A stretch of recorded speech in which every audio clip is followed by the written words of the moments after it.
A Spiritual Manifestation by John Greenleaf Whittier. Today the plant by Williams said its summer bloom discloses. The wilding sweethrier of his prayers is crowned with cultured roses. Once more the island state repeats the lesson that he taught her, and binds his pearl of charity upon her brown-locked daughter. Is t fancy that he watches still his Providence plantations? That still the careful founder takes a part on these occasions. Methinks I see that reverend form, which all of us so well know. He rises up to speak. He jogs the presidential elbow. Good friends, he says, you reap a field I sowed in self-denial, for toleration had its griefs and charity its trial. Great grace, as saith Sir Thomas More, to him must needs be given who heareth heresy and leaves the heretic to heaven. I hear again the snuffled tones, I see in dreary vision dyspeptic dreamers, spiritual bores, and prophets with a mission.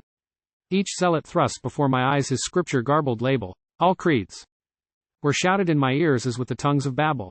Scourged at one cart tail, each denied the hope of every other. Each martyr shook his branded fist at the conscience of his brother. How cleft the dreary drone of man, the shriller pipe of woman, as Gorton led his saints elect, who held all things in common. Their gay robes, trailed in ditch and swamp, and torn by thorn and thicket, the dancing girls of Mary Mount came dragging to my wicket.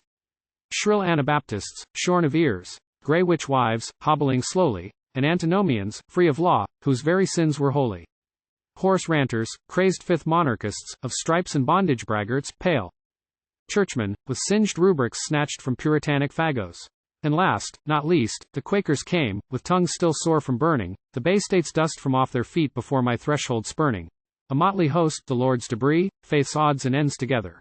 Well might I shrink from guests with lungs tough as their breeches leather, if, when the hangman at their heels came, rope in hand to catch them, I took the hunted outcasts in, I never sent to fetch them. I fed, but spared them not a whit. I gave to all who walked in, not clams and succotash alone, but stronger meat of doctrine. I proved the prophets false, I pricked the bubble of perfection, and clapped upon their inner light the snuffers of election. And looking backward on my times, this credit I am taking. I kept each sectary's dish apart, no spiritual chowder making. Where now the blending signs of sect would puzzle their assorter, the dry-shod Quaker kept the land, the Baptist held the water. A common coat now serves for both, the hat's no more a fixture, and which was wet and which was dry, who knows in such a mixture? Well, he who fashioned Peter's dream to bless them all is able, and bird and beast and creeping thing make clean upon his table. I walked by my own light, but when the ways of faith divided, was I too force unwilling feet to tread the path that I did? I touched the garment hem of truth, yet saw not all its splendor. I knew enough of doubt to feel for every conscience tender. God left men free of choice, as when his Eden trees were planted. Because they chose amiss, should I deny the gift he granted? So, with a common sense of need, our common weakness feeling, I left them with myself to God and his all-gracious dealing. I kept his plan whose rain and sun to tear and weed are given, and if the ways to hell were free, I left then free to heaven. Take heart with us, O man of old, soul freedom's brave confessor, so love of God and man wax strong, let sect and creed be lesser. The jarring discords of thy day and ours one hymn are swelling. The wandering feet, the severed paths, all seek our Father's dwelling. And slowly learns the world the truth that makes us all thy debtor, that holy life is more than right, and spirit more than letter, that they who differ pole-wide serve perchance the common master, and other sheep he hath than they who graze one narrow pasture. For truth's worst foe is he who claims to act as God's avenger, and deems, beyond his sentry beat, the crystal walls in danger.